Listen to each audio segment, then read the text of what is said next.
اسی ماحول نے ادنا کو اعلیٰ کر دیا دیکھو، اسی ماحول نے ادنا کو اعلیٰ کر دیا دیکھو، اجالا ہی اجالا ہی اجالا کر دیا دیکھو۔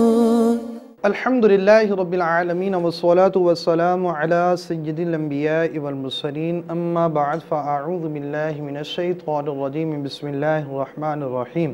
الصلاة والسلام علیک یا رسول اللہ وعلی آلک وصحابک یا حبیب اللہ، الصلاة والسلام علیک یا نبی اللہ وعلی آلک وصحابک یا نور اللہ۔ دعوت اسلامی کے اشاعتی ادارے مکتبۃ المدینہ کا مطبوعہ رسالہ خاموش شہزادہ، جو کہ شیخ طریقت امیر اہل سنت بانی دعوت اسلامی حضرت علامہ مولانا ابوالبلال محمد الیاس ستار قادری رضوی دامت برکاتہ العالیہ کی تحریر، یعنی آپ کے بیان کا تحریری گلدستہ 48 صفحات پر مشتمل ہے، اور ہمارا ایک مدنی انعام بھی یہ ہے کہ ہر مدنی ماہ کی پہلی پیر کو یوم قفل مدینہ منایا جائے، جس میں اس رسالے کا مطالعہ کیا جائے۔ اس کے صفحہ نمبر 1 پر القول البدیع کے حوالے سے نقل ہے: رسول نذیر سراج منیر محبوب رب قدیر صلی اللہ تعالی علیہ وآلہ وسلم کا فرمان دل پذیر ہے، ذکر الہی عز و جل کی کثرت کرنا اور مجھ پر درود پاک پڑھنا فقر یعنی تنگ دستی کو دور کرتا ہے۔ صلو علی الحبیب صلی اللہ تعالی علی محمد۔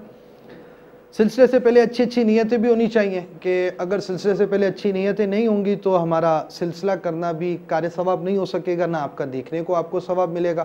تو ہر نیک و جائز کام میں اچھی نیتیں کر لیا کریں، اور آپ کی یاد دہانی بھی کرائی جاتی ہے۔ سلسلوں سے پہلے مدنی چینل پر نیتیں ٹیلی کاسٹ بھی کی جاتی ہیں، اور پھر ایک مرتبہ یاد دہانی ہو جاتی ہے۔ اللہ عز و جل کی رضا پانے اور ثواب کمانے کے لیے اچھی نیتیں کرتے ہیں۔ جن کی نیتیں تھیں ان کی دہرائی ہو جائے، اور جن کی نیتیں نہیں تھیں ان کی نیتوں کی طرف توجہ چلی جائے۔ اللہ رب العالمین کی رضا کے لیے سلسلہ کروں گا، دیکھوں گا، جہاں اللہ عز و جل کا نام آئے گا وہاں اللہ رب العالمین کی تسبیح و تقدیس بیان کروں گا، یعنی عز و جل تعالی یا تبارک و تعالی جیسے کلمات کہوں گا۔ نبی رحمت شفیع امت مالک جنت صلی اللہ تعالی علیہ وآلہ وسلم کا ذکر آئے تو درود شریف عرض کروں گا، صلی اللہ تعالی علیہ وآلہ وسلم کہوں گا۔ انبیاء کرام علیہ السلام میں سے کسی کا ذکر ہوا تو علیہ السلام، صحابہ کرام علیہ رضوان میں سے کسی کا تذکرہ ہوا تو رضی اللہ تعالی عنہ، بزرگان دین رحمہم اللہ المبین میں سے کسی کی بات ہوئی تو رحمت اللہ تعالی علیہ کہوں گا۔ جو مدنی پھول بیان کیے گئے ان پر عمل بھی کروں گا، نیز دوسروں کے آگے بیان کر نیکی کی دعوت عام کرنے کے ثواب کا حقدار بنوں گا۔ مدنی چینل کے ناظرین، بہت سارے مدنی انقلابات کے ساتھ ہم اپنے سلسلے کو لے کر چل رہے ہیں، اور یہ بات تو ہم آپ کو کئی مرتبہ عرض کر چکے ہیں کہ دعوت اسلامی کے مکمل مدنی انقلاب ہم آپ کو بیان کرنے کی صورتحال میں نہیں ہے، طاقت میں بھی نہیں ہے کہ آپ کو بیان کیا جا سکے۔ آج ہم ایک مختلف شعبے کے ساتھ موجود ہیں، اور آج ہمارا پورا سلسلہ یوں سمجھیے کہ یہیں موجود، ہم یہیں پر آپ کے ساتھ پورے سلسلے کے اندر شامل رہیں گے۔ اور ایک عام فرد جب سفر کے لیے جاتا ہے، آپ کا کبھی سفر ہوتا ہے، کبھی آپ کا بیرون ملک سفر ہوتا ہے، ایک ملک سے دوسرے ملک، بعض لوگ کاروباری اغراض کی خاطر سفر کرتے ہیں، بعض کے رشتہ دار ہوتے ہیں تو وہ میل ملاپ کے لیے سفر ہوتے ہیں ایک شہر سے دوسرے شہر۔ تو اب ہم جب بھی سفر کرتے ہیں تو آپ یوں دیکھیں کہ ہمارا مشاہدہ یہ ہوتا ہے کہ اگر ایک گرم ملک سے سرد ملک کی طرف جائے گا تو وہ گرمی ہونے کے باوجود سویٹر لے کر جائے گا، کیونکہ جیسے اترے گا وہاں پر سردی ہوگی۔ تو اس طرح موسم کی تبدیلی، وہاں کی آب و ہوا کی تبدیلی، وہاں کی ضروریات ہمارے پیش نظر رہتی ہیں، اور ہم ایک مسلمان ہیں تو مسلمان کے تو پیش نظر اپنی عبادات کی حفاظت کے معاملات بھی ہونے چاہیے۔ جی ہاں، سفر کرنے کی وجہ سے بہت سارے شرعی مسائل ہماری طرف متوجہ ہوتے ہیں۔ اسی طرح نماز کے حوالے سے آپ نے سحری یہاں کی، افطار کہاں کریں گے، اور آپ کو پتہ ہے گھڑیوں کا فرق بھی ہوتا ہے، پھر آپ یہاں پر کس رخ نماز پڑھتے ہیں، دوسرے ملک جائیں گے تو کس رخ کریں گے، آپ اگر یہاں سے بائی روڈ سفر پر جا رہے ہیں تو کیا ہوگا، اور اسی طرح بائی ایئر جا رہے ہیں تو کیا ہوگا، ہائٹ پر کیا ہوگا، ساتھ ہی ساتھ یہ ساری چیزوں کے ساتھ دعوت اسلامی نے آپ کے لیے کیا چیز مہیا کی۔ یعنی آپ یوں سمجھے کہ آپ مکہ مدینے جاتے ہیں تو آپ کو رفیق الحرمین دے دی کہ آپ کے حرم شریف کا ایک رفیق ایک کتاب آپ کے ساتھ ہو اور آپ کی رہنمائی کرتی رہے۔ اسی طرح دعوت اسلامی نے نمازوں کے اوقات کار کے حوالے سے، سمت قبلہ کے حوالے سے آپ کو بہت سی پیاری چیز دی ہے۔ سب سے پہلی چیز، چونکہ ہمیں عام طور پر ان چیزوں کی قدر اس وقت ہوگی جب نماز کی اہمیت ہمارے ذہن میں بیٹھی ہوگی۔ مسجد برو تحریک کا اگر ہم خود بھی ہم رکن ہوں گے اور مسجد برو تحریک کے اس کام کو آگے لے کر چلیں گے تو انشاءاللہ عز و جل نماز کی اہمیت میں ہماری توجہ زیادہ بڑھنا شروع ہوگی، اور اس کے ساتھ ساتھ جب ہم سفر کریں گے تو اپنی نماز روزوں کی حفاظت کا ذہن بنے گا۔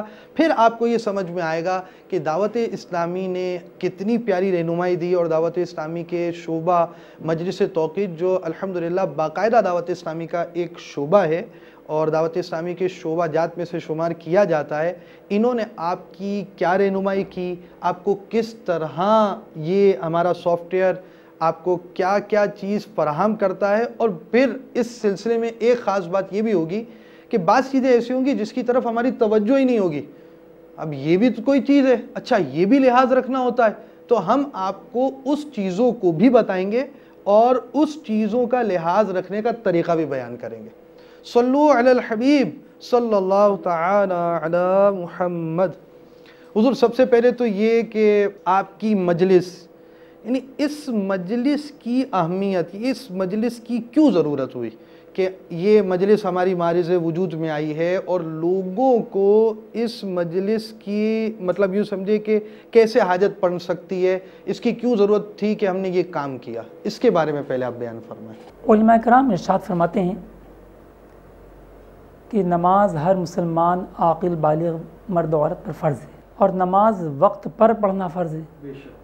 لہذا وقت کی پہچان کہ کون سا نماز کا وقت کب شروع ہوتا ہے کب ختم ہوتا ہے، یہ بھی ہر مسلمان کے لیے جاننا نہایت ضروری ہے، کیونکہ اگر وہ نہیں جانے گا تو یا تو نماز کو وقت سے پہلے پڑھے گا، اس صورت میں نماز بالکل بھی نہ ہوگی، اور اگر نماز کا وقت گزار کر نماز پڑھے گا تو اس صورت میں نماز قضا ہوگی، اور بغیر مجبوری بغیر عذر ایسا کرنا نہایت کبیرہ گناہ ہے۔ لہذا نماز کے اوقات کا جاننا ہر مسلمان پہ ضروری ہوا۔ دعوت اسلامی کی مجلس توقید نے امت کی اس اہم ضرورت کو پورا کرنے کے لیے بہت زیادہ کوششیں کی۔ عموماً اسلامی ممالک میں بڑے بڑے شہروں کے نظام الاوقات علماء کرام کی مرتب کردہ مل جاتے تھے، لیکن غیر مسلم ممالک میں اول تو علماء کرام ہی کا ملنا دشوار ہوتا ہے۔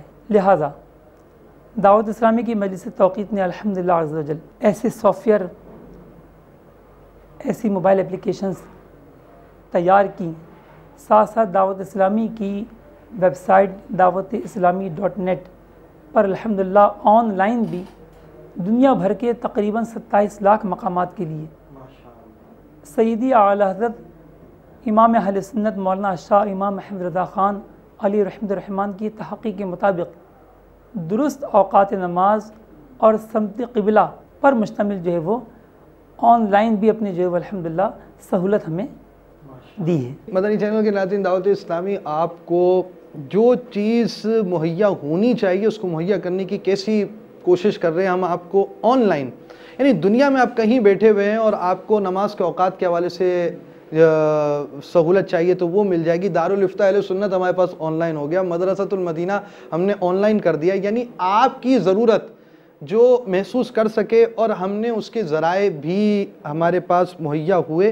الحمدللہ عز و جل دعوت اسلامی نے اس کی کوششیں کی، تو آپ نے آن لائن بہت سی چیزیں دیکھی، آپ نے تراجم کے حوالے سے آن لائن ہمارے سلسلے کے اندر سنا، دارالفتہ اہل سنت آن لائن آپ سنتے رہتے ہوں گے، مدرسۃ المدینہ آن لائن سنتے رہتے ہوں گے، آپ ہماری ویب سائٹ پر بہت ساری چیزیں ہیں، اور آج ہم ایک اور بھی چیز آپ کے سامنے آن لائن جو آپ کے شاید علم میں ہوگی، مگر جس تفصیل کے ساتھ آپ ابھی سننے کے طرف جا رہے ہیں، امید ہے کہ شاید آپ ایسی تفصیل سے یہ باتیں آپ کے علم میں نہ ہوں گی، پھر آپ کو اس کی اہمیت سمجھ میں آئے گی۔ تو حضور یہ آن لائن ہو گیا تاکہ خواہ وہ مسلم ملک ہو، خواہ غیر مسلم ملک ہو، خواہ وہ ایسا شہر ہو جس کا کسی عالم اہل سنت نے نقشہ مرتب کیا ہو یا نہ کیا ہو، تو اب ایسی صورت کے اندر یہ آپ کے اس سافٹ ویئر کے ذریعے دنیا کے تقریباً 27 لاکھ مقامات کے اوقات کار حاصل کیے جا سکتے ہیں۔ اچھا، ایک سوال پہلے تو میں یہ کروں گا کہ دنیا کے آپ نے 27 لاکھ مقامات کا کہا، تو کیا 27 لاکھ کے ساتھ اور کروڑوں مقامات باقی رہ گئے، یا آپ نے ہمیں کوئی ایسی سہولت بھی دی ہے کہ ہم دنیا کی ہر جگہ ہی کا وقت نکال سکیں؟ جی الحمدللہ عز و جل، ہماری آن لائن ٹائمنگز میں اپنے جو ہے وہ ساتھ میں گوگل کا میپ بھی کھلتا ہے، اور آپ اپنے جو ہے وہ 27 لاکھ مقامات کے علاوہ بھی کوئی چھوٹے سے چھوٹا گاؤں، ماشاء اللہ، کوئی بھی مقام، چاہے وہ پہاڑوں کی چوٹیاں ہوں یا سمندری مقامات ہوں، ماشاء اللہ، چھوٹے بڑے جزیرے ہوں، سبحان الحمدللہ آپ اپنے دنیا کے چپے چپے کے لیے جو ہے درست اوقات نماز بآسانی حاصل کر سکتے ہیں۔ یعنی 27 لاکھ تو آپ نے اوقات دے دی، اور آپ نے ایسے فارمولے اور ایسے ہمیں مطلب ایسی سہولت دے جس دی میں ایسے آپشنز ہیں کہ آپ دنیا کے چپے چپے کے اوقات کار معلوم کر سکتے ہیں۔ تو 27 لاکھ مقامات تو آپ کے ساتھ ایک طرف، اور دنیا کے ہر چپے میں۔ اس وقت آپ کہاں بیٹھے ہیں؟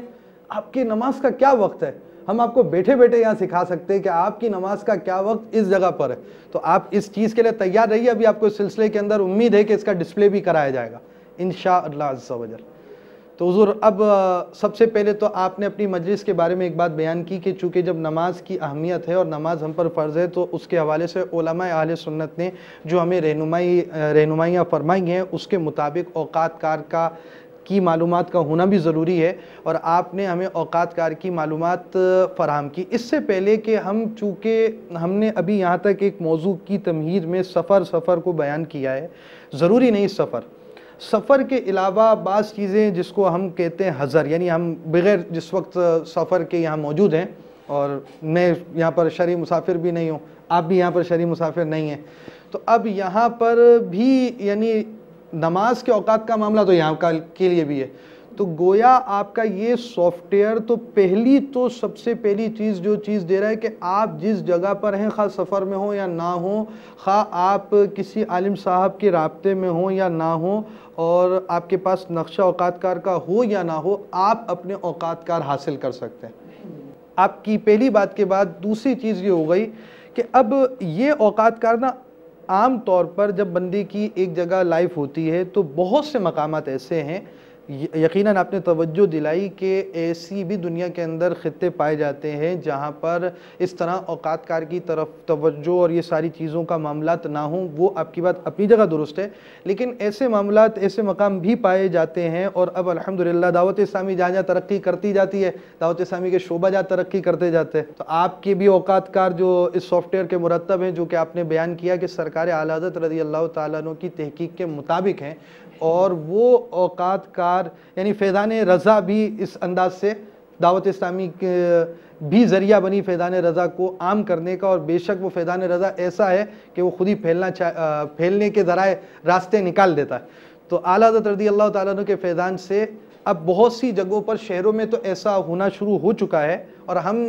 ہو سکتا ہے آپ کو مختلف شہروں میں کہاں کہاں جدول مرتب ہوئے ہیں وہ بھی ہم معلومات کریں گے ابھی انشاءاللہ عز و جل، کس جگہ کے انہوں نے اوقات کار بیان کیا۔ ہم وہاں کی مسجدیں بھی ہو سکتا ہے آپ کو دکھائیں کہ اس مسجد میں یہ دیکھیے کہ نقشے اوقات کار ہیں، یہ مرکز الاولیاء کے اندر، یہ سردار آباد کے اندر، اور انشاءاللہ عز و جل ہمارے جو یہاں کے اسلامی بھائی ہیں اس کے لیے کوششیں کریں گے، اس کو جمع کریں گے، لے کر آئیں گے اور آپ کو دکھائے جائیں گے۔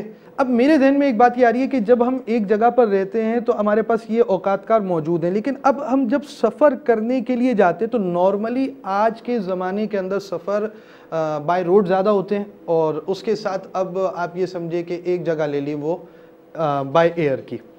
اب فضائی اور ہمارے بری سفر باقی رہ گئے عمومی طور پر۔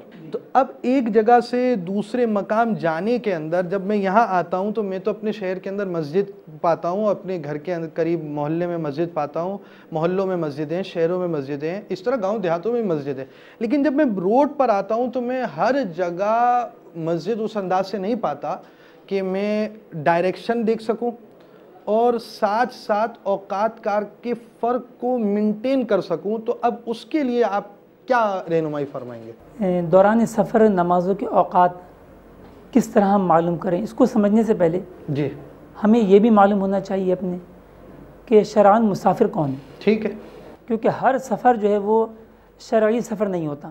جو شریعت نے مسافر کے لیے کچھ رعایتیں بیان کی ہیں، رعایتیں رکھی ہیں، تو وہ اسی کے لیے جو شرعاً مسافر ہوگا. تو ایک شہر کے اندر ہم اپنے ایک مقام سے دوسرے مقام گھومتے رہیں تو یہ سفر ضرور ہے کہ ایک گھنٹہ اپنے انسان جو ہے وہ بسز میں اور دیگر ذرائع سے اپنے سفر باب کرتا ہے. المدینہ میں آپ 2-2 گھنٹے بھی لگا لیجیے. جی جی بالکل، بڑے شہروں میں ایسا ہوتا ہے. باب المدینہ کراچی پاکستان. جی جی. لیکن یہ یقیناً سفر نہیں ہے شرعی سفر جو علماء کرام ارشاد فرماتے ہیں اس کا مفہوم یہ ہے کہ جو 57.5 میل یا تقریباً 92 کلومیٹر اپنے گھر سے دور جانے کے ارادے سے نکلے تو اپنے شہر یا بستی سے باہر ہوتے ہی مسافر ہو جاتا ہے. اب وہ 4 رکعت والی فرض نماز کو 2 رکعت پڑھے گا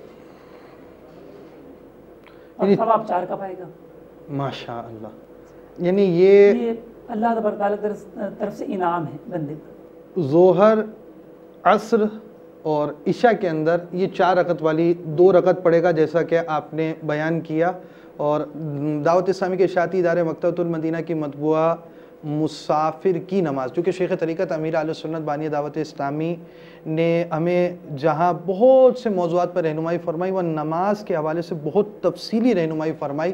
اس میں نماز کا طریقہ کا بھی رسالہ آپ نے دیا، قضا نمازوں کا طریقہ بھی دیا، تو مسافر کی نماز بھی دی. آپ جب سفر پر جاتے ہیں تو وہ چادر تو لے کر جاتے ہوں گے نا، کچھ اوڑھنے کے لیے کوئی چیز تو لے کر جاتے ہوں گے، پھل فروٹ تو لے کر جاتے ہوں گے کچھ ریفریشمنٹ کے لیے. تو ایک مسلمان جب ایک کام سے دوسرے کام کی طرف جا رہا ہے اور تو شرعی احکام اس کی طرف متوجہ ہو رہے ہیں، تو وہ شرعی احکام کو سیکھنے کے لیے کتابیں وغیرہ بھی ساتھ لے کر جائے. تو نماز کے احکام تو ایسی کتابیں ہر سفر میں آپ کے ساتھ ہونی چاہیے. جی حضور، آپ نے ایک بات تو یہ بیان کی کہ شرعی مسافر کون ہوتا ہے، دوسری بات آپ نے یہ بیان کی کہ کون سی نماز کے اندر قصر ہوگی، اور یہ قصر کے حوالے سے آپ بیان فرما رہے ہیں. اور اس کے علاوہ ہم نے آپ سے یہ سوال کیا ہے کہ ایک جگہ سے دوسری جگہ، ایک شہر سے دوسری شہر، اب وہ خواہ فضائی سفر ہو، خواہ وہ بائی روڈ ہم سفر کر رہے ہیں، اس کو بری سفر کہا جائے گا، تو اب ان سفر کے اندر نماز اور روزے کے اوقات کے حوالے سے آپ ہمیں کچھ وضاحت کریں، اور اس پر ہماری مجلس کی طرف سے کیا کیا ہمیں سہولت دی گئی وہ بیان کریں. الحمدللہ عز و جل نے دوران سفر اوقات نماز کی سہولت کے لیے جیسے ابتداً عرض کیا گیا کہ ہماری دعوت اسلامی کی ویب سائٹ پر پریئر ٹائمز کے نام سے اپنے آن لائن سہولت موجود ہے. اسی طرح اس کی ایک سافٹ ویئر بھی تیار کیا گیا ہے جس کی CD بھی مکتبۃ المدینہ کی کسی شاخ سے آپ ہدیۃً حاصل فرما سکتے ہیں، اور چاہیں تو دعوت اسلامی کی ویب سائٹ سے اسے فری ڈاؤن لوڈ بھی ماشاء اللہ کیا جا سکتا ہے. آپ نے یہ 25-50 روپے ہمارے یہ بھی بچا لیے، اور ہم فری ڈاؤن لوڈ کر کر بھی یہ چیز حاصل کر سکتے ہیں.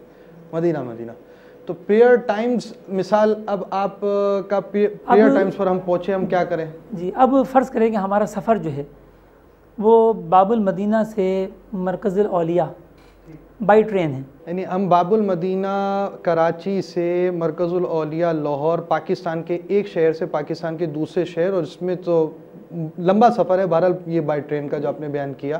جہاں بالکل یہ مور دین 1000 کلومیٹر ہے. جی 1000 کلومیٹر سے زیادہ اس کا سفر ہے. جی تو اس دوران اپنے جو ہے وہ اوقات نماز اچھے خاصے تبدیل ہو جاتے ہیں.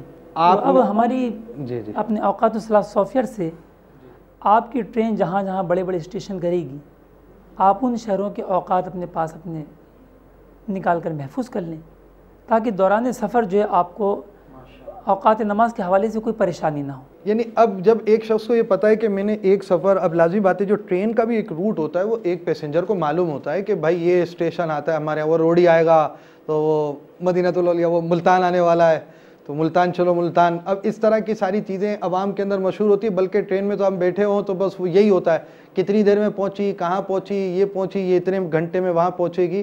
تو اس طرح روٹس معلوم ہوتے ہیں. تو یعنی آپ نے ہمیں ایک مدنی پھول دے دیا کہ ہم جب سفر پر جا رہے ہیں تو سفر کی تیاری کے لیے ہم جہاں ساری چیزیں تیار کرتے ہیں تو اپنے روٹ کو بھی چیک کریں اور روٹ کے اوقات کار بھی نکالیں. اب یہ 1000 لازمی بات ہے آپ نے یہ 1000 کلومیٹر ہمیں بیان کیا کہ 1000 کلومیٹر سے بھی بڑے سفر کا روٹ بیان کیا ہے, اور جو ہماری ٹرین لازمی بات ہے 1000 کلومیٹر کے اندر جس ملک میں جو ٹرین کی رفتار ہوا کرتی نارملی پہنچے گی, یہ مرکز الاولیاء ہو سکتا ہے ہم 18 سے 26 گھنٹے کے اندر پہنچے, جو بھی آگے پیچھے ہوگا. تو اب اس کے اندر ایک دن کی نمازوں کا بھی ذہن بنانا پڑے گا کہ ایک دن کی نمازیں اور کون سی نماز آئے گی, تو اس میں کون کون سے اسٹیشن کتنے گھنٹے پر آئیں گے. تھوڑا ہوم ورک کرنے کی عادت بنائیں مدنی چینل کے ناظرین. آپ ہوم ورک کریں گے تو اب آپ کے اس اوقات کار کی حوالے سے سہولت ہوگی. لیکن حضور اب وہ تو ٹائم بھی چینج ہوتا رہتا ہے, گرمی سردی بھی ہوتی رہتی ہے, تو اب یہ اوقات کار سارے اتنے سارے کیسے پتہ چلیں گے؟ ہاں, یہ تو ہم نے ان ناظرین کے لیے عرض کیا آپ نے کہ جو موبائل پر ہماری اپلیکیشنز یوز نہیں کرتے, ٹھیک ہے, تو ان کو تو ایسے ہی کرنا ہوگا اپنے, جیسے آپ نے ارشاد فرمایا کہ جو اسٹیشن اپنے جن اوقات میں آنا ممکن ہے اس سے تھوڑا سا احتیاط رکھتے ہوئے اپنے ایک نماز کے بجائے 2-3 نمازوں کے اوقات وہ اپنے پاس اپنے محفوظ کر لیں لکھ کر اپنے. لیکن جو موبائل پر اپنے ہمارے سافٹ ویئر کو یوز کرتے ہیں, صحیح ہے, تو ان کے لیے نہایت آسانی ہے. آپ ہمیں کیا آج موبائل اپلیکیشن کا طریقہ بھی بیان کریں گے؟ جی انشاءاللہ تعالیٰ. اپنی اتنی آسانی ہے کہ ہمارے مدنی چینل کے ناظرین حیرت میں پڑ جائیں گے. میں آپ کو حیرت میں ڈالنے والے ہم, آپ تیار رہیے. جی, تو الحمدللہ عز و جل ہماری موبائل اپلیکیشنز جو ہیں وہ الحمدللہ دعوت اسلامی کی مجلس IIT کے اشتراک سے یہ آپ کی خدمت میں پیش کی گئی ہیں, جس کو آپ اپنے دعوت اسلامی کی ویب سائٹ dawatIslami.net سے فری ڈاؤن لوڈ کر سکتے ہیں. تو یہ موبائل اپلیکیشنز مختلف قسم کے موبائلز کے لیے ہیں. الحمدللہ آئی فون, آئی پیڈ کے لیے علیحدہ اپلیکیشن ہے, اینڈرائڈ فونز کے لیے علیحدہ اپلیکیشن ہے, اور J2ME سیٹس ان کے لیے ہماری علیحدہ اپلیکیشن ہے. آئی فون, آئی پیڈ اور اینڈرائڈ کے لیے تو ہمارا ڈیٹا کافی وسیع ہے, اور یہ 10,000 مقامات دنیا بھر کے 10,000 مقامات پر مشتمل ہے ماشاءاللہ الحمدللہ, جن میں پاکستان کے بھی کم و بیش 700-800 مقامات ہیں. دوسرے جو ہماری اپنے اپلیکیشن ہیں J2ME سیٹس کے لیے, تو وہ بھی مایوس نہ ہوں, ان کے لیے بھی اپنے الحمدللہ 1000 کے قریب دنیا بھر کا ڈیٹا موجود ہے, اور پاکستان کے کم و بیش 400 مقامات. یعنی آپ نے یہ بھی لازمی بات ہے آپ کی مجلس سے ہوم ورک کیا ہوگا اس پر کہ نارملی کس جگہ پر ٹریول زیادہ کیا جاتا ہے, کون سا چیز ہوتا ہے, اور اس طرح کے کچھ انفارمیشنز حاصل کی ہوں گی, تو آپ نے اس چیز کو مد نظر رکھ کر شارٹ آؤٹ کر 1000 مقام 10,000 مقام کی صورت بنائی ہے. جی, اس میں موبائل کے سافٹ ویئر پر بھی ہے اپنے کہ وہ کتنا مطلب جو ہے وہ اس میں کیسی گنجائشیں موجود ہوتی ہیں اپنے, اس کا بھی لازمی بات ہے خیال رکھنا پڑتا ہے. صحیح. لیکن ساتھ ساتھ چونکہ الحمدللہ یہ کوئی بنایا کوئی ایسا کوئی وہ PDF کی فائلیں نہیں ہیں کہ اس میں اگر 1000 مقامات ہیں یا 10,000 مقامات ہیں تو اس سے ہم ایک مقام بھی اوپر نہیں لے سکتے. جیسے میں نے شروع میں عرض کیا آپ نے کہ ہمارے اوقات الصلاۃ ورژن میں جو ہے 27 لاکھ مقامات ہیں, لیکن آپ چاہیں تو 27 کروڑ بھی نکال سکتے ہیں دنیا کے چپے چپے کے نکال. جی, چپے. اسی طریقے سے ہماری موبائل اپلیکیشن میں بھی آپشن موجود ہے add location, add new location. تو اس بنیاد پر آپ اگر کوئی مقام آپ کے ملک کا کوئی شہر جس کے آپ اوقات چاہتے ہیں نہیں بھی ہے, یا دوران سفر وہ آئے گا اور آپ اس کے اوقات چاہتے ہیں, تو آپ ہمارے اوقات الصلاۃ یا آن لائن ٹائمنگس میں آپ جا کر اپنے اس کا لیٹیٹیوڈ, لانگیٹیوڈ, ٹائم زون یعنی عرض بلد طول بلد اور اس ملک کا جو GMT سے ڈفرینس ہے یہ لے کر آپ اپنے جو ہے ہماری موبائل اپلیکیشن میں نیو سٹی کے نام سے اس کو ایڈ کر دیجئے. یوں انشاءاللہ آپ کو سہولت رہے گی, کسی قسم کی تکلیف نہیں ہوگی. اچھا, آپ نے جس طرح عرض بلد, طول بلد اور یہ اپنے GMT ٹائم ڈیفرنس کی بات بیان کی, اب یہ لیٹیٹیوڈ وغیرہ جو ہے, اب ایک تعداد جو ہے وہ لازمی بات ہے اس کا ان چیزوں سے ایک تعداد کا تعلق نہیں بھی ہوتا, تو اب وہ کیسے یہ معلوم کر سکے کہ عرض بلد طول بلد میرا یہاں کا کیا ہے, اس کے بارے میں بھی آپ کچھ رہنمائی فرمائیں گے؟ ہماری اوقات الصلاۃ کے پروگرام میں جو ہے اپنے, تو جب بھی ہم کسی نئے مقام کو سرچ کرتے ہیں, مثال کے طور پہ اپنے عالمی مدنی مرکز فیضان مدینہ باب المدینہ کراچی, تو سب سے پہلے ہم ملک کو سلیکٹ کرتے ہیں پاکستان, پھر صوبہ یا اسٹیٹ کو سلیکٹ کرتے ہیں سندھ, اور اس کے بعد ہم جو ہے وہ سٹی کو سلیکٹ کرتے ہیں اپنے. تو اس میں الحمدللہ پہلے سے موجود ہے اپنے کہ فیضان مدینہ کراچی. ماشاءاللہ, یعنی آپ نے فیضان عالمی مدنی مرکز فیضان مدینہ کا باقاعدہ الگ نقشہ جی دیا ہوا ہے. کیا بات ہے. تو اب جب ہم اس کو کلک کرتے ہیں تو اس کی ڈیٹیل میں عرض بلد، طول بلد، ٹائم زون، یہ تمام چیزیں آ رہی ہوتی ہیں. تو لہٰذا ہمارا ڈیٹا چونکہ بہت واسٹ ہے، بہت وسیع ہے، 27 لاکھ مقامات جو ہے وہ تھوڑے نہیں ہوتے. تو آپ کے ممالک کے وہ شہر جو ہمارے ڈیٹا میں نہیں آ سکے، تو آپ ہمارے اس سافٹ ویئر کے ذریعے، یہ آن لائن بھی ہے اور چاہیں تو اس کو آپ انسٹال کر لیں، تو اس کے ذریعے آپ اپنے جو ہے وہ ان شہروں کا عرض، طول اور ٹائم زون لے کر ہماری موبائل اپلیکیشن میں آپ ایڈ کر سکتے ہیں. آپ ہمیں ابھی کچھ پریکٹیکل دکھائیں گے اس کا؟ جی بالکل، اپنے جو ہے اس کا پریکٹیکل ہم دیکھتے ہیں. اچھا یہ ہمارا اوقات الصلاۃ کا سافٹ ویئر ہے. جی اوقات الصلاۃ کا آپ کا سافٹ ویئر کھل گیا. یہ ہم دعوت اسلامی کی ویب سائٹ پر آئے تھے جی، اور ویب سائٹ سے آپ ہمیں اوقات الصلاۃ پر لے آئے. جی اس میں جو ہے اپنے چوز یور سٹی، دیکھیے اس میں کنٹری سلیکٹ کریں گے، اب اسٹیٹ سلیکٹ کریں گے، اب ہم ایریا سلیکٹ کریں گے. چونکہ اس کا ڈیٹا بہت زیادہ ہے تو لہٰذا ہم نے پھر اس کا نام بھی ایریا رکھ دیا. سٹی رکھتے تو بعض کہتے ہیں کہ گاؤں کو سٹی اپنے جو ہے وہ شمار کیا جا رہا ہے. صحیح ہے، ٹھیک ہے. تو اب یہاں پر جو ہے وہ یہ دیکھیں ناظرین، کراچی کے اندر بھی جو ہے مختلف ایریاز کو اس میں جو ہے وہ لیا گیا ہے، اور یہ ہم اپنے کراچی فیضان مدینہ کو کلک کریں گے تو یہ یہاں کے اوقات ہمیں حاصل ہو گئے. ٹھیک ہے.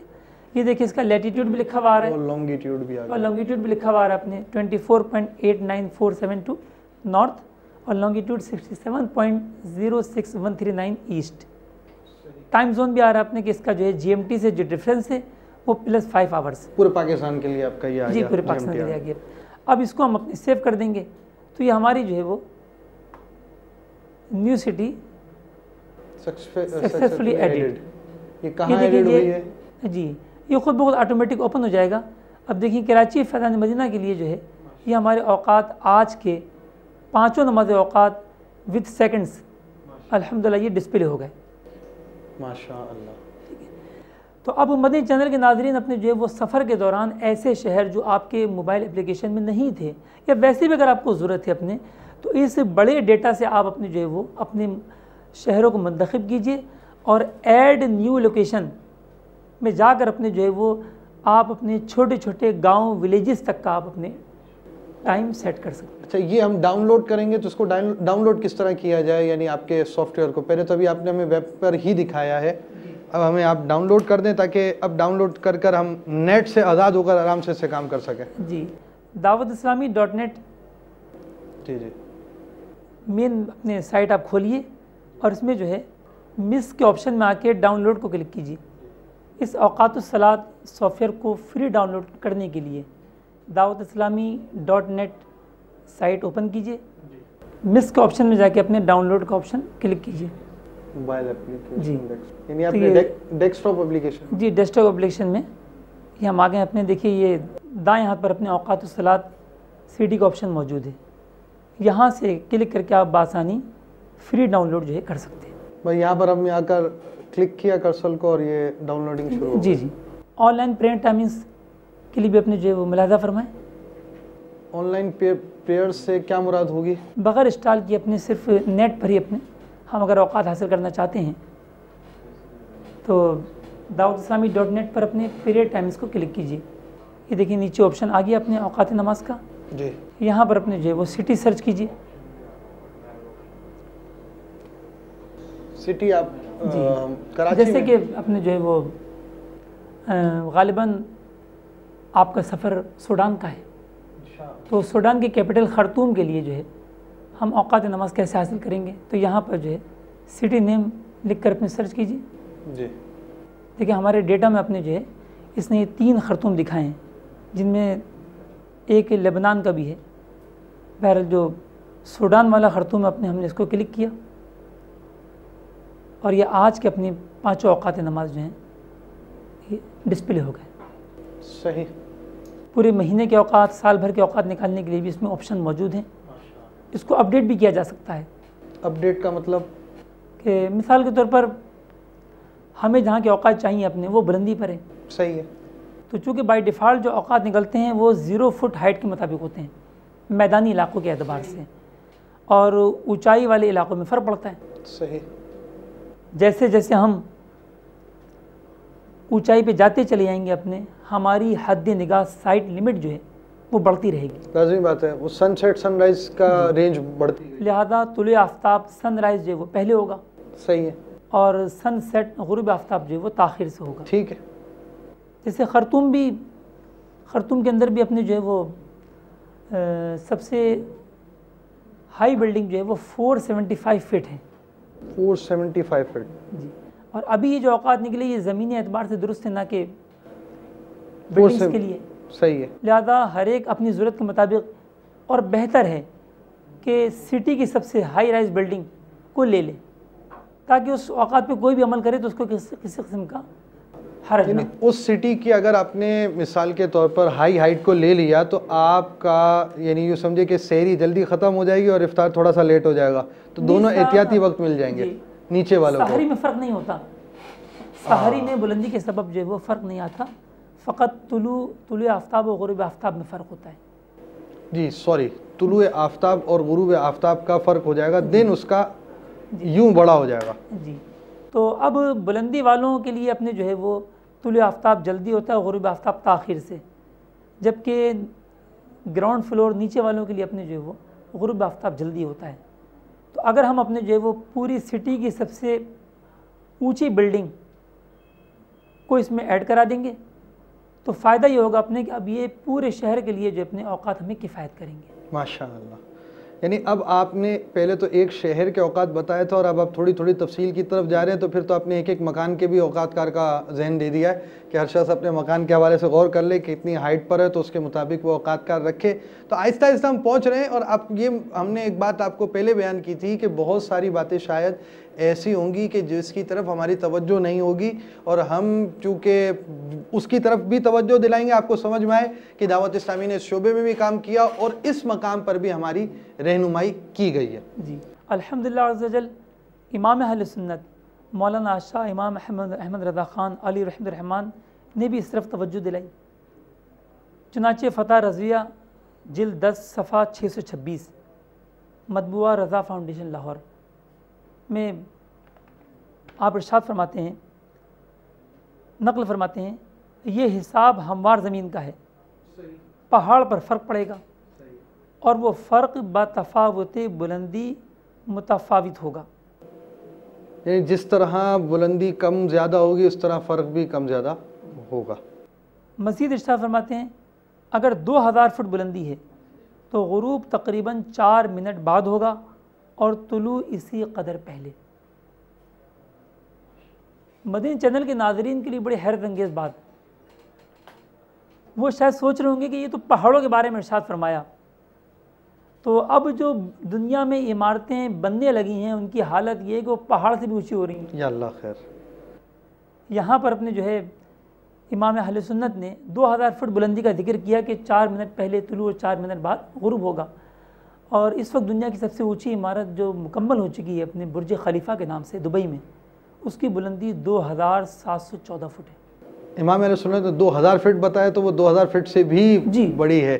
یعنی یوں ہو گیا نا حضور، بالکل سامنے سے بات ہے کہ پہلے لوگ پہاڑوں پر چلتے تھے بڑے آرام سے، اب نیا زمانہ آیا، ہم اپنے ساتھ جدت لے کر آ گئے، ہم پہاڑ میں نہیں چڑھتے تو ہم نے اپنے خود پہاڑ بنا لی اور اس کے ساتھ لفٹ لگا لی، ہم یوں چڑھ جاتے ہیں پہاڑ پر. تو بہرحال آپ نے بڑی جدت کر لی ہے، بہت ساری چیزوں میں ہم اپ گریڈ ہو گئے ہیں، ایڈوانس ہو گئے ہیں، مگر بہت سارے احکام ہماری طرف متوجہ بھی ہوتے جا رہے ہیں، تو اس کی طرف توجہ رکھیں. تو یہ دعوت اسلامی کا جو مدنی انقلاب ہے یہ بڑا انوکھا مدنی انقلاب ہے. تو آپ بھلے بڑی بڑی عمارتوں پہ جائیں، اوپر جا کر چھت پر بیٹھ کر لوگوں کا نظارہ ضرور کریں، آپ جگہ کو دیکھیں اگر دیکھنا جائز ہو، نیچے کے سارے معاملات کو پھر بھی فضول نظری سے تو بچنا ہی چاہیے. ساتھ ساتھ آپ یہ یاد رکھیں اتنی اونچائی پہ جا کر آپ لطف اندوز ہونے کے لیے بھی پہنچ گئے تو آپ کو اوقات کار کا کچھ لحاظ رکھنا پڑے گا.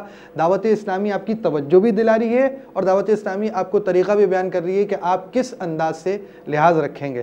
تو یعنی اس ایک بلڈنگ کے اندر میرا خیال 4-4 6 قسم کے تو اوقات کار ہو جائیں گے کہ وہ گراؤنڈ والے کے اتنے منٹ کا فرق، اتنے سیکنڈ کا فرق، تو اوپر جا کر اور فرق بڑھتا چلا جائے گا. اسی لیے اپنے جو ہے وہ اس الجھن سے عوام کو بچانے کے لیے اپنے جو ہے شہر کی سب سے اونچی عمارت ہی کا لحاظ رکھتے ہوئے دعوت اسلامی کے مجلس توقیف جو ہے وہ پرنٹڈ نظام الاوقات جو ہے وہ نکالتی ہے۔ یعنی آپ نے جو پرنٹڈ اوقات کار نکالے وہ مطلب سب سے زیادہ جو بلندی پر عمارت اس شہر کے اندر آپ کے علم میں آئی اس کو نکال دی، تو اس کا یہ مطلب ہے کہ آج سے کوئی 500-600 سال بعد جب اس سے بھی بہت لمبی لمبی عمارتیں بن گئی تو پھر اس کو بھی آپ کو نقشوں کو بھی اپ گریڈ کرنا پڑ جائے گا۔ جی، اگر اپنے ممکن ہے کہ عوام اگر اپنے جو ہے وہ بے توجہی اختیار کرتی رہی تو پھر تو ایسے ہی کرنا پڑے گا۔ اور آپ کی اس بات سے ایک اور لیکن امید ہے کہ مدنی چینل کے ناظرین انشاءاللہ اپنے انقلاب لائیں گے اور ان تمام چیزوں کا شعور حاصل کریں گے۔ آج سلسلہ بھی مدنی انقلاب ہے، دیکھیں آپ میں کیا مدنی انقلاب آتا ہے۔ ساتھ ساتھ یہ ایک بات بھی سمجھ میں آئی کہ ایک جو اوقات کار نقشہ بن گیا ہو تو اس میں بھی کچھ زمانوں کے اعتبار سے فرق آنا ممکن ہے۔ آپ کی بات سے میں یہ نتیجے تک پہنچا ہوں۔ جی بالکل، آپ نے بجائے ارشاد فرمایا۔ پہلے کے نظام الاوقات اپنے اس وقت کے اعتبار سے بنائے گئے، شہر بہت چھوٹے چھوٹے تھے، آبادیاں تھوڑی تھیں۔ اب شہر بہت زیادہ پھیل چکے ہیں اور ان کی آبادیاں جو ہے وہ کئی ملینز یا یوں کہہ لیجیے کروڑوں پر مشتمل ان کی آبادیاں ہیں۔ تو لہذا شہر کے پھیلاؤ کے اعتبار سے بھی اگر ایک ہی نقشہ ہم پورے شہر کے لیے اپنے بنانا چاہیں تو ہمیں یہ احتیاطیں دینا پڑتی ہیں۔ اور الحمدللہ عز وجل دعوت اسلامی کے مجلس توقید شہر کے پھیلاؤ اور اونچی عمارت کا لحاظ ان سب کے ساتھ ہی نظام الاوقات کو تیار کرتی ہے، وہی پرنٹ ہوتے ہیں۔ اور لازمی بات ہے آپ بھی امید ہے کہ آپ کی مجلس اس کو بھی اپ گریڈ کرتی رہے گی، اور یہ بھی ایک چیز آپ کے ذہن میں ہوگی کہ آنے والے وقتوں میں بھی ہو سکتا ہے کہ ان اوقات کار پر بھی ہمیں مزید کچھ کام کرنا پڑے۔ بالکل، وہ تو جیسی ضرورت زمانہ ہوگی اپنے وہ تو تبدیلیاں بالکل اپنے کی جائیں گی۔ یعنی اگر کوئی بعد والا فرد پہلے والے کے اوقات کار کے حوالے سے تبدیلی کرے تو اس کو یہ نہیں کہا جا سکتا کہ اس نے کوئی غلطی کی ہو، کیونکہ اب اس کی ضرورت تبدیل ہو چکی ہے۔ ماشاء اللہ، بہت اچھی آپ نے یہاں پر وضاحت کی۔ اور بہت اہم خوبی اپنے جو ہے وہ امیر اہل سنت کے فیضان سے اپنی یہ جو ہمارا اوقات الصلاۃ کا سافٹ ویئر ہے، جی اس کی میں عرض کرتا ہوں اپنے کہ عموماً لوگ جو ہیں اپنے سن رائز سن سیٹ کے نام سے اپنے انٹرنیٹ پہ لا تعداد اپنے جو ہے وہ پروگرام موجود ہیں اپنے، کہ آپ اپنے جو دنیا کے بڑے بڑے شہروں کے لیے جو ہے وہ سن رائز سن سیٹ نکال لیجیے، مگر وہ ان تمام باتوں کا خیال نہیں رکھتے۔ نہ تو ہائٹ ابو سی لیول، سطح سمندر سے بلندی کو وہ اپنے جو ہے دیکھتے ہیں، اور نہ ہی اپنی اونچی عمارات کا کوئی لحاظ ہوتا ہے۔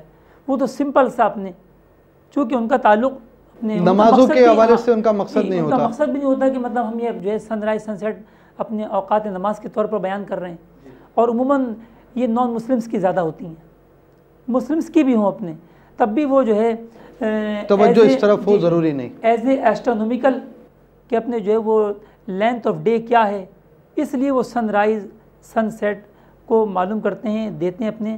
لیکن ہرگز اس سے جو ہے وہ ہمارے ممالک میں ہمارے شہروں کے درست اوقات نکل آئیں، یہ نہایت مشکل ہے۔ اور جب آپ کو سرکار اعلیٰ حضرت رضی اللہ تعالیٰ کا دروازہ دکھائی دیا ہے اور آپ کو بتا دیا کہ ہمارے اس سافٹ ویئر کے اندر اعلیٰ حضرت کی تحقیقات اور اعلیٰ حضرت کی فیضان سے یہ سارا کام ہو رہا ہے، تو اپنے کو پیچھے پیچھے چلنا ہے، پیچھے سے امام کے۔ بہرحال آپ نے یہ بھی ماشاء اللہ عز و جل ایک بہت اچھی توجہ دلائی، اور ہمارا اس انداز سے کچھ موضوع چل چکا۔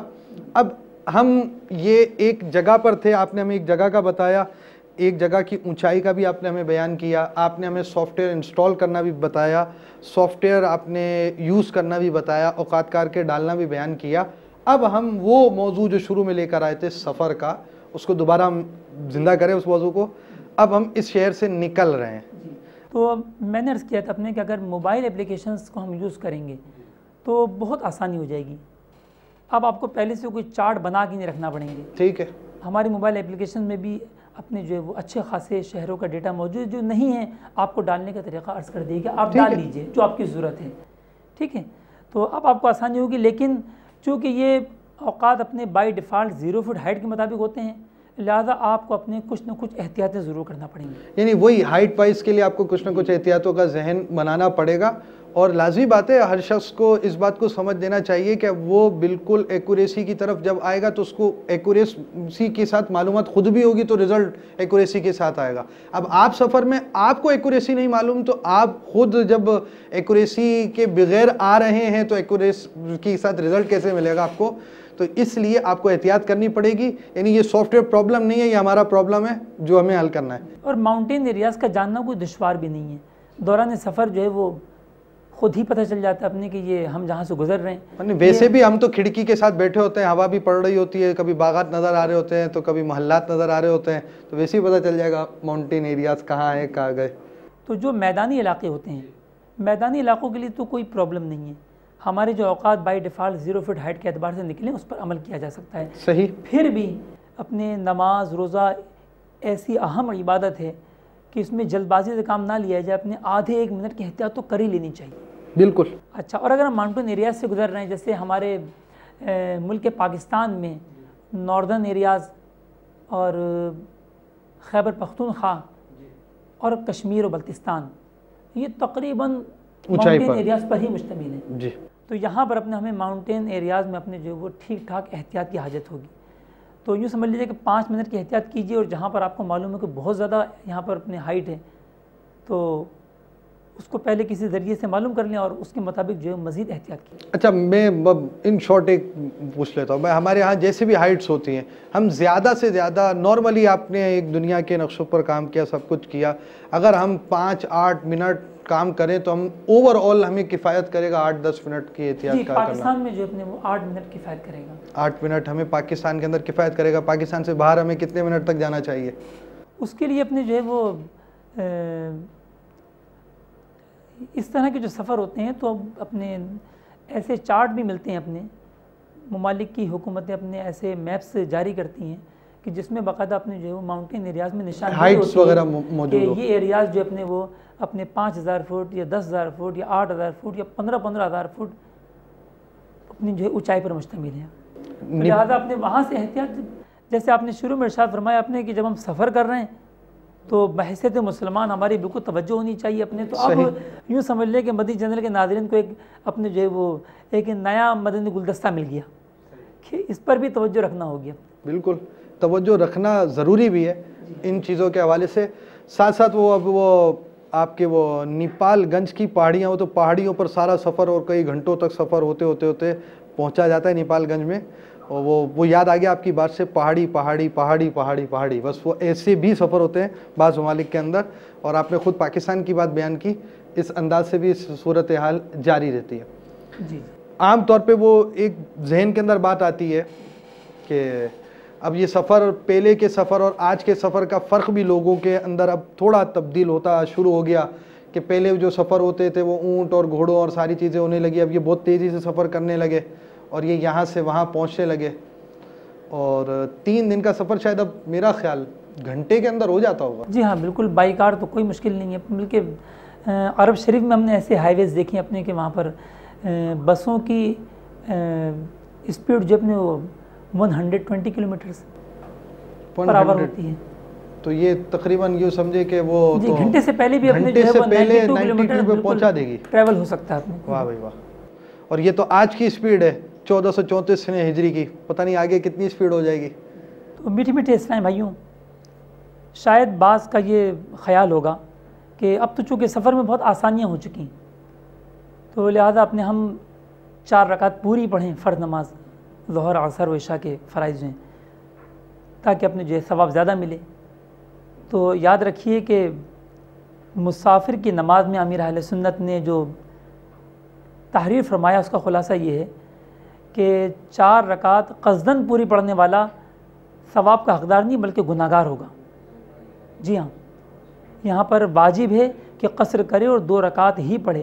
مدنی چینل کے ناظرین, آپ سن رہے ہوں گے بار بار مسافر کی نماز, امیر اہل سنت کے رسالے کا تذکرہ. تو یہ رسالہ الحمدللہ عز و جل انگریزی زبان میں بھی آپ کو دعوت اسلامی کی ویب سائٹ پر مل جائے گا, آپ اسے بھی رکھ سکتے ہیں. اور پورے نماز کے احکام کی یہ جو 12 رسائل ہیں یہ آپ کو حاصل ہو سکتے ہیں. تو آپ یہ سمجھے کہ آپ کا رفیق سفر یہ رسالہ آپ کے ساتھ ضرور ہونا چاہیے تاکہ آپ اس سے مدنی پھول حاصل کر سکیں. اور یہ بھی دعوت اسلامی کا مدنی انقلاب ہے کہ اس نے ہمیں شرعی احکام کے حوالے سے اس طرح رسائل بھی دیے, اور امیر اہل سنت کے اس طرح کے رسائل, اور یوں کہا جائے لاکھوں لاکھ مسلمانوں نے اس طرح کے رسائل, بعض رسائل, سب رسائل, چند رسائل پڑھنے کی سعادتیں حاصل کی ہیں. تو بہرحال ابھی آپ نے ہمیں نماز کے حوالے سے یہ توجہ دلائی اور مسافر کے نماز کے حوالے سے ہماری بات ہوگی. دعوت اسلامی کی ویب سائٹ www.dawatislami.net سے آپ اس کو فری ڈاؤن لوڈ بھی کر سکتے ہیں. اب ہمارا یہ سفر جاری ہے اور سفر کے حوالے سے یہ تھا کہ اب بیچ کے اندر کے آپ نے ایک بات بیان کی کہ یہ سفر ہے تو آپ مثال جو بھی سٹیشنز وغیرہ آتے ہیں ان کو دیکھ لیا جائے. آپ کے پاس اگر موبائل اپلیکیشن ہے تو آپ کے پاس زیادہ سہولت ہے اور ویسے بھی آپ اس پر اپنا ہوم ورک کر جا سکتے ہیں. آپ کے پاس سیکنڈ آپشن یہ بھی موجود ہے. اب اگر ہمارا سفر ہوتا ہے فضائی سفر, ہم بائی ایئر جاتے ہیں, تو چونکہ وہ سفر بہت سپیڈ کے ساتھ ہے اور اب اس میں نارملی مثال ایک ملک سے بھی ایک ملک کے ایک شہر سے دوسرے شہر میں بھی سفر ہوتا ہے, لیکن ایک ملک سے دوسرے ملک میں بھی سفر ہوتا ہے. اب اس میں بعض اوقات کار کا بھی یوں فرق ہوتا ہے کہ جی ایم ٹی ٹائم میں بھی جو مثال جس کو ہم عوام کی لینگویج میں سمجھیں بھائی وہ 1 گھنٹے ملک آگے ہے تو وہ 1 گھنٹے ملک پیچھے ہے, تو اس میں بھی فرق آتا ہے. اب ایسا ہوتا ہے کہ ایک تو یہ بعض احکام نماز کے ایسے جو علماء کی طرف سے ہم نے پڑھے ہیں اور جو بیان کیے جاتے ہیں, بھئی نماز کہاں ہے, کون سے سفر میں کھڑے ہو کر پڑھنی ہے, کون سے سفر میں ہم بیٹھ کر پڑھ سکتے ہیں, نوافل کی نماز کس طرح پڑھ سکتے ہیں, اور آپ مسافر کی نماز مدنی چینل کے ناظرین یہ احکام بھی جان لیں گے. تو ان احکام کے ساتھ اب مسئلہ یہ ہوا کہ گھڑی کے ٹائم کا, میں یہاں بیٹھا ہوں, عصر کی نماز تھی, میں نے عصر کی نماز پڑھی, اب مغرب کی نماز ہوائی جہاز کے اندر آئے گی تو اس کا کیا ہوگا, چلے مغرب تو چلے غروب کی طرف آ گئی بات کہ سورج کے غروب سے ایک بندہ کچھ جان لیتا ہے. ایک نارمل آپ سمجھے آپ کے پاس ایک نارمل پیسنجر ہے, وہ آپ کے سامنے بیٹھا ہوا ہے. اب ایک شخص ہے وہ ظہر کی نماز اس کی بیچ میں آ رہی ہے, بعض فلائٹس کئی گھنٹوں کی ہوتی ہیں, دنوں کی فلائٹس ہوتی ہیں اور 11 گھنٹے کی فلائٹس ہوا کرتی ہیں.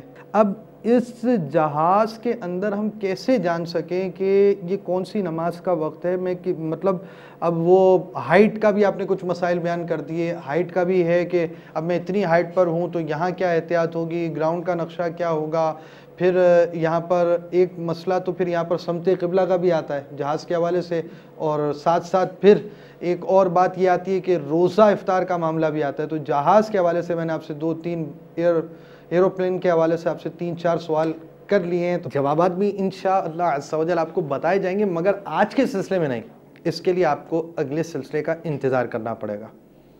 اور چونکہ بات ہو رہی تھی کہ دعوت اسلامی نے ہماری اس سلسلے میں کیا رہنمائی کی, تو ہم نے مجلس توقید کے حوالے سے بھی بیان کیا اور مسافر کی نماز کے حوالے سے بھی بیان کیا. اب ہم ایک تیسری چیز کو بھی آج اپنے سلسلے کا حصہ بنا رہے ہیں, اور وہ ہے مدنی مذاکروں میں ان مسائل کے حوالے سے کیا مدنی پھول دیے گئے. حلال گوشت کے حوالے سے ہم آپ کو ایک مدنی گلدستہ شیخ طریقت امیر اہل سنت کا ٹیلی کاسٹ کرنے جا رہے ہیں کہ آپ کے سفر کے دوران بھی آپ کو حلال گوشت میسر آ سکے, اس کے کیا مدنی پھول ہیں, کیا شرائط ہیں, امیر اہل سنت نے بیان کی, وہ آپ سنیں. اور اس کے ساتھ ہمارا سلسلہ اپنے اختتام کی طرف پہنچے گا, اور اگلے سلسلے میں ہمارے ان سوالات کو اور دیگر مدنی پھولوں کے ساتھ آنے کی ترکیب ہوگی انشاءاللہ عز و جل. امیر اہل سنت کو ایک مدنی گلدستہ سنیں. ایک بہت اہم سوال نگران شورا نے توجہ دلائی ہے, اور دیگر بیرون ملک میں بھی اس قسم کے معاملات سے واسطہ پڑتا ہے. سوال کچھ اس طرح ہے کہ باپا بیرون ملک میں خاص گوشت کا مسئلہ ہے, آپ کی بارگاہ میں عرض ہے کہ جہاں نان مسلم کی اکثریت ہوتی ہے وہاں گوشت کا معاملہ بہت سیریس ہے, برائے مہربانی وضاحت سے اس کے مدنی پھول بیان فرما دیں. گوشت کا مسئلہ صرف غیر مسلم اکثریت کے ممالک میں نہیں ہے, بلکہ اسلامی ممالک میں بھی اب کھڑا ہو گیا ہے. پاکستان بچا ہوا ہے اور ہند کے مسلمان بھی بچے ہوئے کافی حد تک, بنگلہ دیش بچا ہوا ہے, یہ غریبوں کا ملک ہمارا. باقی تقریباً اسلامی ممالک بھی اس گوشت کی لپیٹ میں آ گئے. مشین کے ذریعے ذبح ہوتا ہے اور دل کو من کو منانے کے لیے وہ دور بندہ بیٹھا ہوتا ہے اور بسم اللہ اللہ اکبر بسم اللہ اللہ اکبر کی تسبیح پڑھتا ہے. اب اس کو آنکھ چھی کر کے آیا تو 2-4 مرغیاں کٹ گئی بغیر پڑے اس کے مشین سے. اچھا یہ تو ایک چٹکلا. اگر وہ چھینک نہیں بھی آئی, کھانسی نہیں بھی آئی اس کو, اور وہ مشین چل رہی ہے اور یہ دور بیٹھے بسم اللہ اللہ اکبر کہہ رہا ہے, تب بھی ذبیحہ حرام ہے. وہ ذبح کرنے والے کے ہاتھ میں چھری ہو اور وہ بسم اللہ اللہ اکبر کہے. اگر یہ جان بوجھ کر تکبیر نہیں کرے گا تو ذبیحہ حرام ہو جائے گا. اور یہ اب بعض ملک اس میں مبتلا ہیں اور بس بعض لوگ اس میں فتوے بھی دے دیتے ہیں جو تحقیق کے حساب سے غلط ہوتے ہیں. ہمارے علماء کرام جو ہے وہ اس بات پر متفق ہیں کہ مشینی ذبیحہ حرام ہے. مشین کے ذریعے جو جانور ذبح ہوتا ہے. ہاں چھری مسلمان نے بسم اللہ اللہ اکبر کہہ کر مثلا پھیر دی, اب وہ مشین کے ذریعے مرغی کے پر اترتے ہیں یا بکرے کی کھال اترتی ہے, بکرے کے ٹکڑے ہوتے ہیں, وہ سب حلال. لیکن وہ چھری پھرنا جو ہے نا یہ شرط ہے کہ وہ مسلمان تکبیر پڑھ کے کرے. ہاں مسلمان چھری پھیرنے لگا اور تکبیر کہنا بھول گیا تب ذبیحہ حلال ہو جائے گا. لیکن مشین تو اب نہ اس کو کافر بول سکتے نہ مسلمان بول سکتے, اس کو کیا بولے مشین کو, نہ یہ بسم اللہ اللہ اکبر پڑھے. اگر اس میں کوئی آپ نے کیسٹ لگا بھی دی وہ پڑھتی بھی ہے تب بھی وہ مشین ہے نا, اس کا ذبیحہ درست نہیں ہو سکے گا. خاص کر مرغیوں میں بہت استعمال ہے, بہت مرغیاں بکتی بہت ہیں اس کا گوشت, فروزن گوشت بولتے ہیں, یہ پلاسٹک کی تھیلیوں میں پیک ہو کر یہ بکتی ہے. باہر ملکوں میں بہت اس کا رواج ہے. تو یہ کسی کے چونچ کٹتی ہے, کسی کا آدھا سر کٹتا ہے, کسی کے گردن کٹتی ہے, یہ بھی اس میں سنا پڑھا ہے میں نے کہ اس میں یہ بھی ایک مسائل ہے. لیکن مشینی ذبیحہ حلال ہی نہیں ہے, گردن کٹے تب بھی حلال نہیں ہے. اصل میں گوشت ہے ہی حرام اور حلال ہونے کے لیے ثبوت درکار ہے, ورنہ گوشت حرام ہے, ثبوت ہو کے حلال ہے. تو ابھی کیا کیا ثبوت ہونے چاہیے اس کی میں آپ کو مدنی پھول عرض کرنے کی صحیح کرتا ہوں آسان کر کے. ثبوت کے لیے دلیل درکار ہے, ایسی دلیل جس سے حلت یعنی حلال ہونے کا یقین ہو یا ظن غالب مساوی یقین یعنی یقین کی طرح کا ظن غالب اس سے حاصل ہو.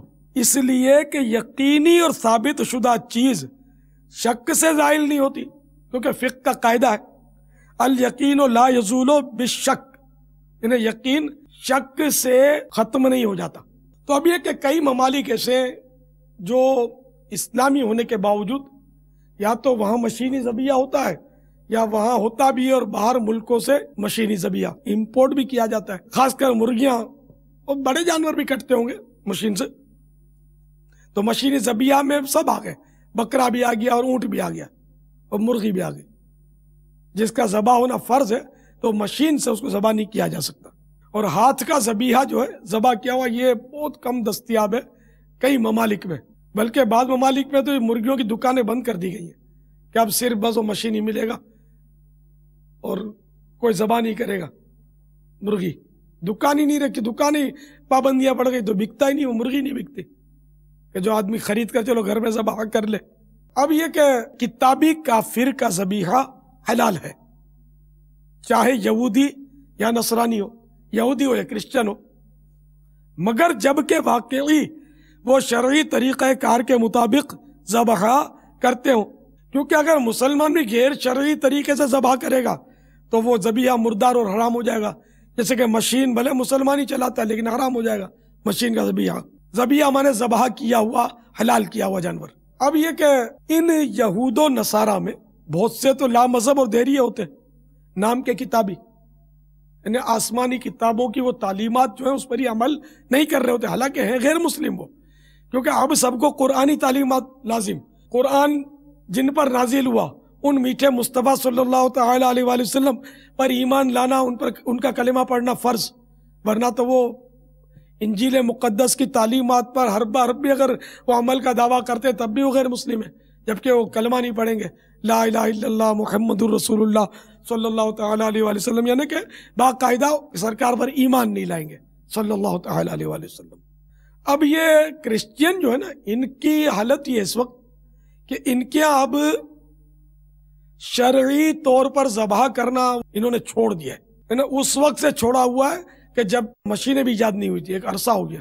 اعلیٰ حضرت امام اہل سنت رحمۃ اللہ تعالی علیہ نے فتح رضویہ میں بیان فرمایا کہ آپ جہاز میں تھے, غالباً سفر حج کا ہی واقعہ ہے, تو اس میں آپ کو کپتان جو تھا وہ کرسچین تھا, اس کے پاس وہ کوئی دمبا تھا, تو وہ کوئی گوشت کی ترکیب بنی کہ آپ ذبح کریں تو میں اس سے تھوڑا سا خرید لوں گا, وہ طے ہو گیا کہ اتنے کا اتنا خریدوں گا وغیرہ. تو اس نے وہ چھری نکالی اور ادھر گردن کی سائڈ پر گھونپ دی چھری اور یوں اس کو قتل کر دیا.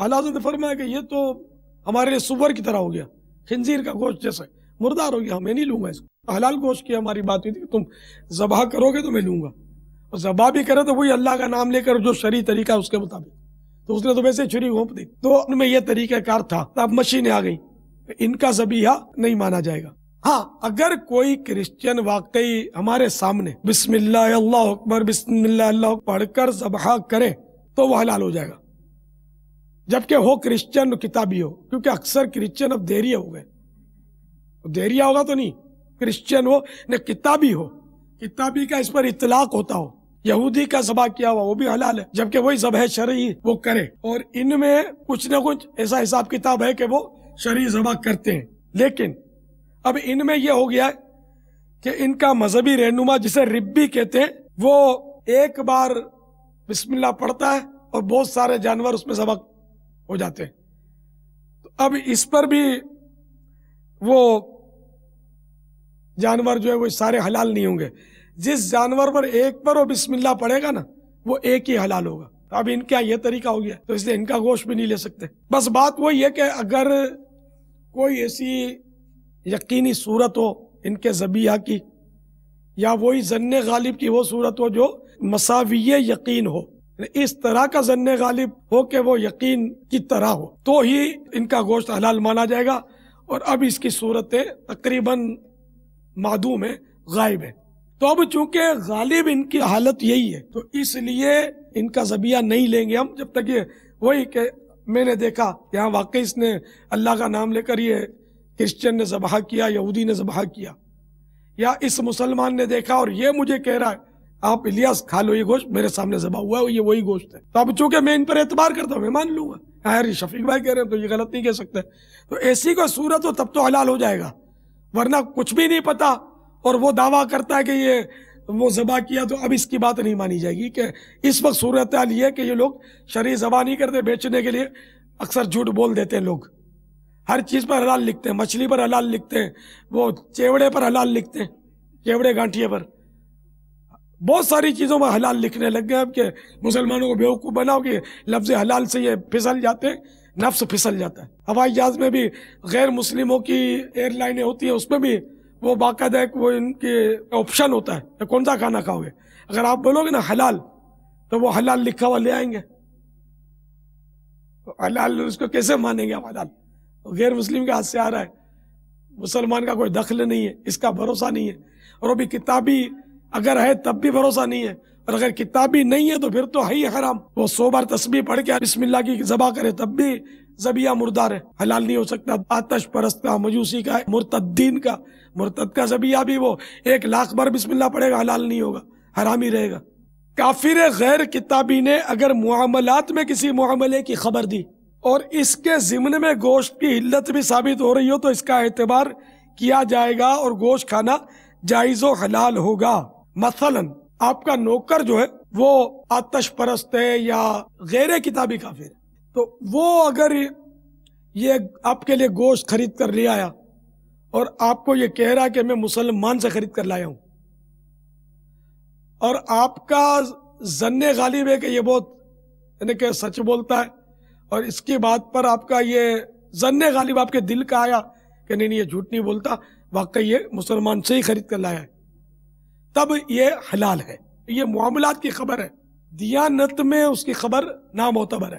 البتہ اگر شک پڑے نا کہ یہ پتہ نہیں حلال ہے حرام ہے تو پھر کھانا حرام ہے اس نوکر کے لایا ہوا گوشت بھی، اور اگر وہ نوکر کہے کہ میں نے حلال کیا تب تو یہ حرام۔